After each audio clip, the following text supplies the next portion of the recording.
Hello, ladies and gentlemen, and welcome to our interview with Adi Ekshtain, a co-founder at Amaryllis Payment Solutions.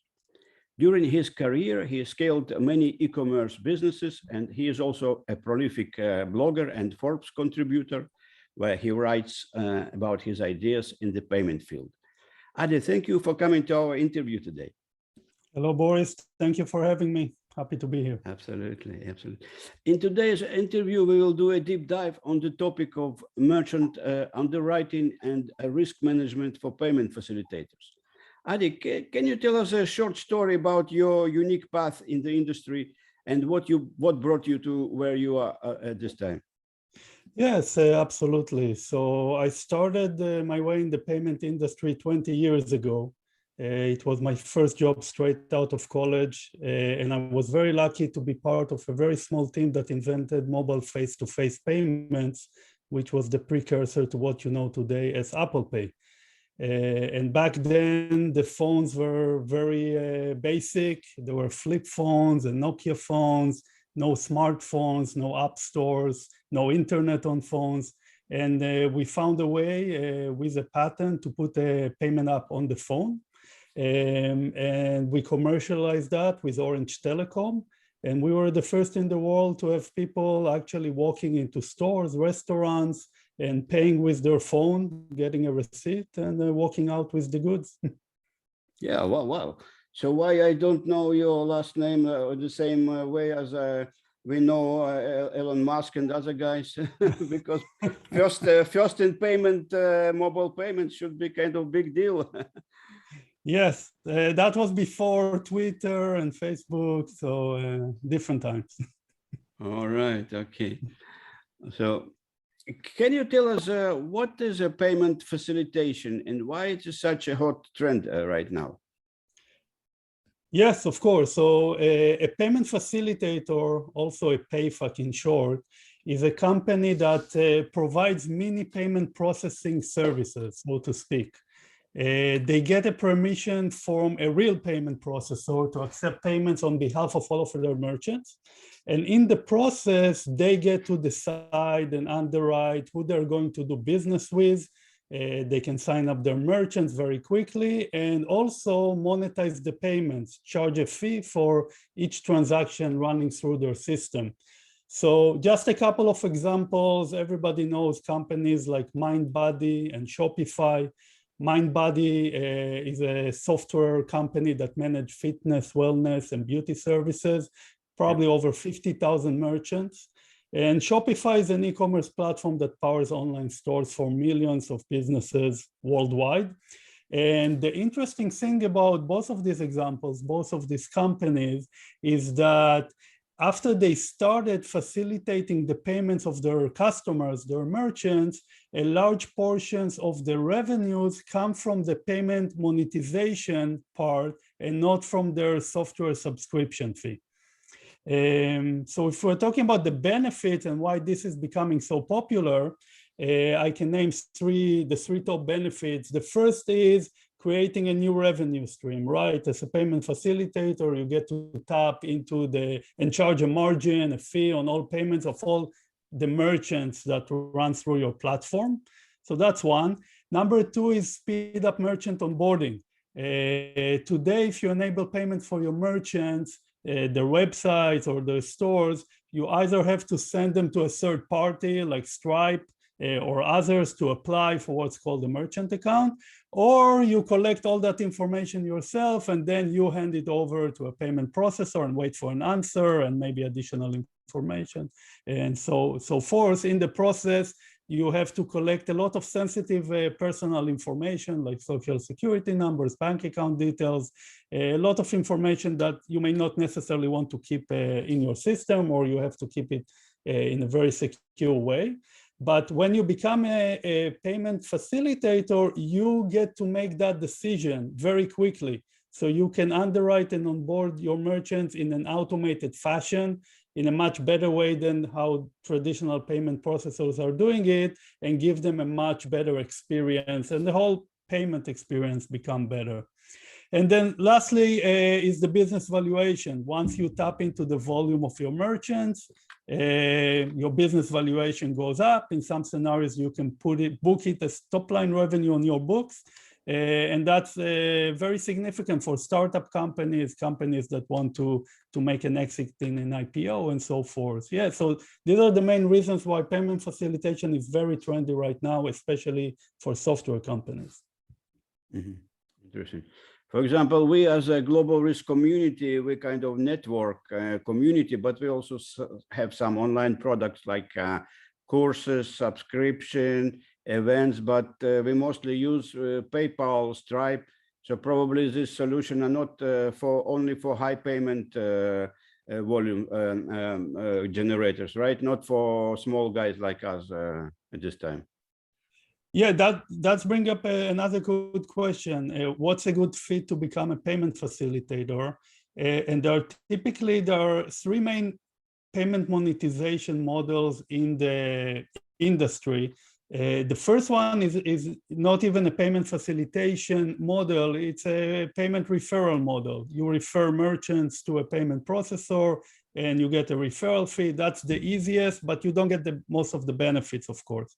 And then under payment facilitation, there is what's called managed PayFac or PayFac Lite or PayFac in a box. These are for companies who are not really ready yet to become full payment facilitators.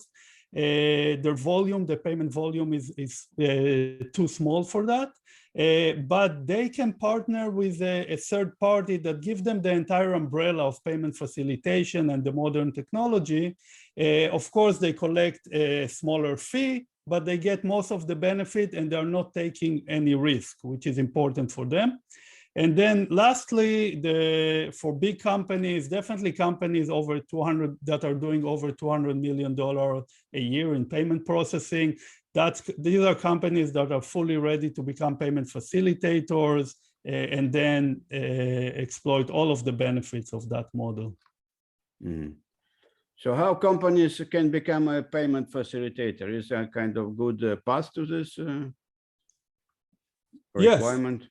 Yeah, so the first thing you need to do an analysis of your business and how it fits within the three payment models I just mentioned.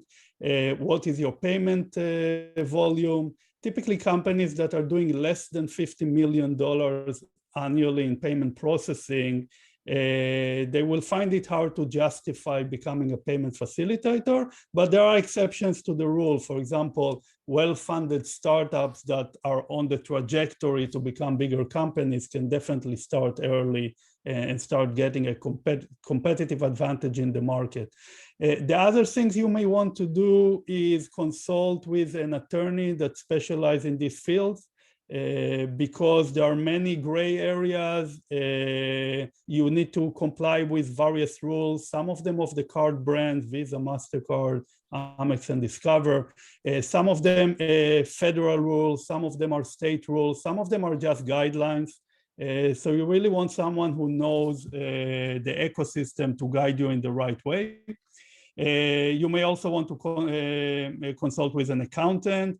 And definitely pay attention to security standard because you will have to comply with PCI, for example, when you become a full payment facilitator. Okay, so for example, what risk management plays in this space? Because we are mostly community for risk managers. What is the best way they can approach this field? Yes, so the first thing to understand is that once you become a payment facilitator, you are becoming a payment company. And as a payment company, you are taking the risk of your merchants.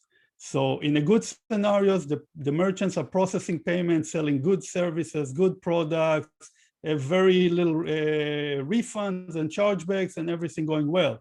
But if something goes wrong, you're liable for those payments. So for example, if you decide to bring on board a merchant that cannot deliver the product. So they will get a lot of requests for refunds and chargebacks. They may not have the funds to pay you. You'll need to start collecting from them. That's a big risk. That's one example. And most importantly, the biggest fraud you can get is from merchant fraud. I know a lot of people think that credit card fraud is the biggest threat, and it is a threat, but it's a small percentage. You are trying to stop individuals that buying with fraudulent cards, or then disputing the transactions, saying it's not them. This fraud exists, but it's very marginal. The biggest fraud you can get is when you work with the fraudulent merchants that knowingly or unknowingly selling goods and services and then disappears, and you're left with the liability of that merchant. Okay, in one of your articles, you said that to accept aspiring risk manager candidates, they have to start playing a game called Among Us. So if they eliminate all the imposters and complete all the tasks, then you should hire them, right? So how does it play in real life? Yes, so in real life, one big advantage that payment facilitators have is that typically they are a new software company, they have modern technology, and they don't have a legacy of procedures and paperwork that they need to adhere to. So they can really think in a smart way of how to automate and apply rules that make sense to check their merchants. So automation is key. Today, there is a lot of technology options to automate most of the checks that you want to do, check negative balances, check negative databases, check the IRS, check credit scoring, a lot of things that in 2 or 3 seconds you can get all the information and make a decision.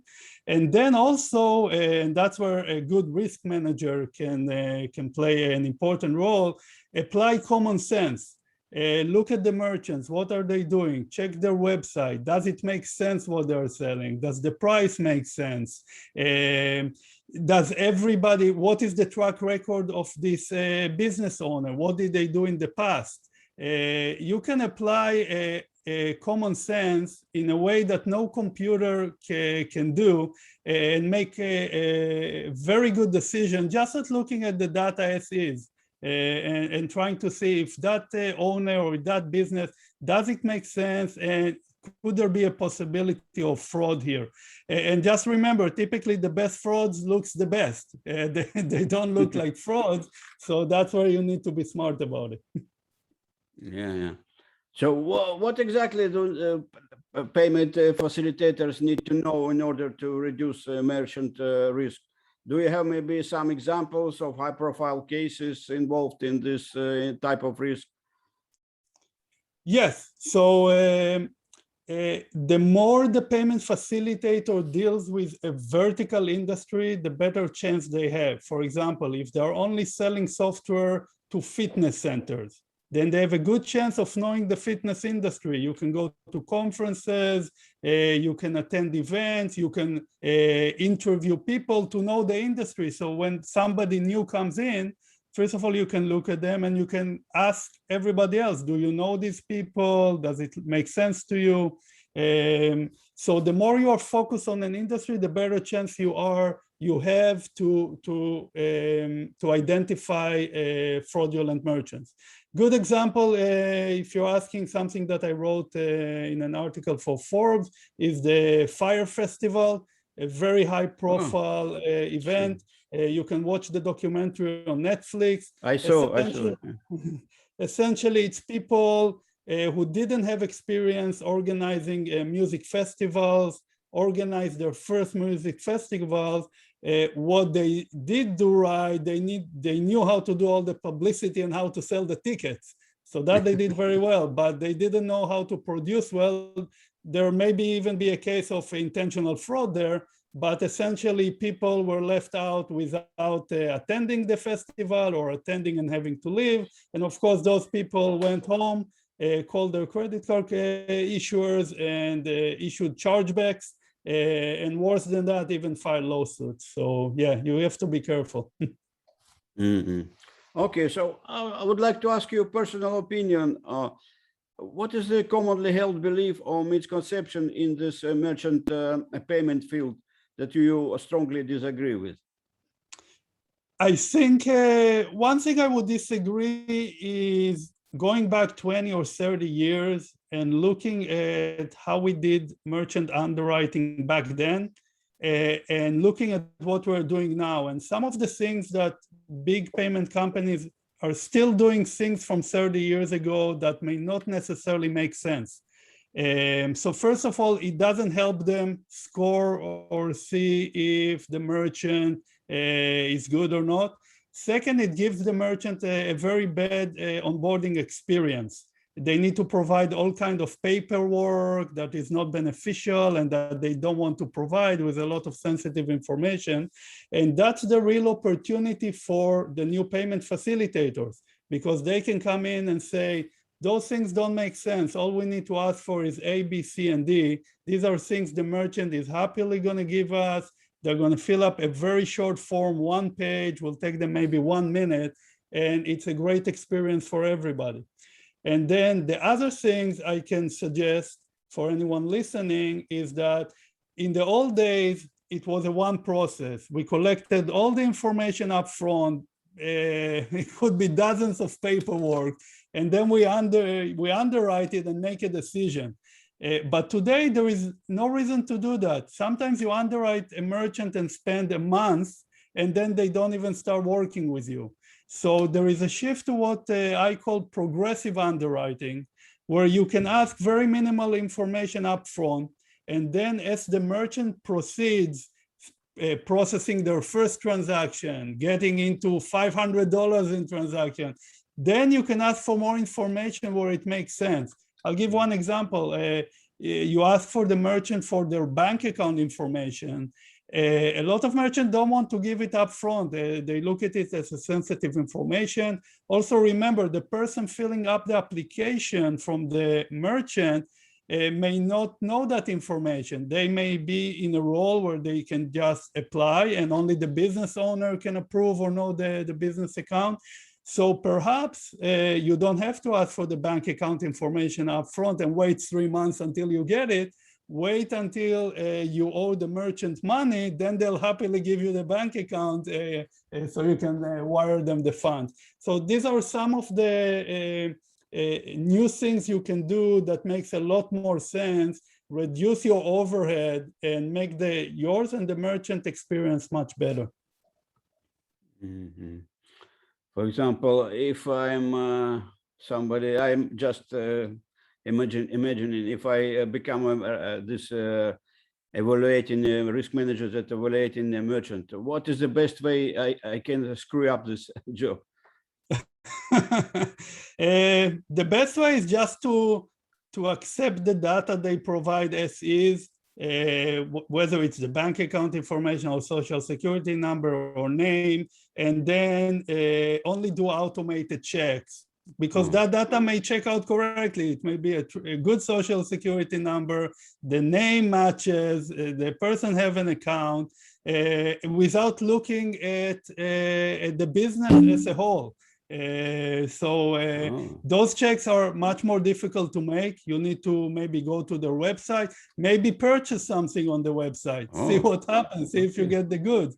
It's very hard to do. A lot of people don't want to invest the effort, but that's where you will really find what you're looking for. A lot of the time, the dry data checks out perfectly. It doesn't give you any indication of suspected fraud. Yeah, interesting. So I ask this question all our guests because I'm running global risk community, online community for risk managers. And how can we contribute to the process of a better understanding of this complex world of risk from your perspective? I think your community can do a very good job facilitating conversations and putting risk managers together so they can continuously discuss all the issues related to fraud, all the latest trends, so the information flows in a much rapid turnaround and people are exposed to it. I think that can greatly help because a lot of that data is not public. and you need conversations to facilitate that. Okay, great. Okay, so that's all my questions. Is there anything that I forgot to ask you and you would like to add that will benefit our audience, Eddie? No, thank you very much. If you want to get in touch with me, people can go ahead over to our website at amaryllispay.com, or you can find me on LinkedIn. My handle is Adi Ekshtain, Adiekshtain, or you can follow me on Twitter at Adi-Epay. That's it. Okay. All right. Thank you, Adi, for your time. It was great to know you and hearing your opinion. And hopefully we can meet in a few months and discuss your progress. Thank you very much, Boris. Appreciate the time. Thank you.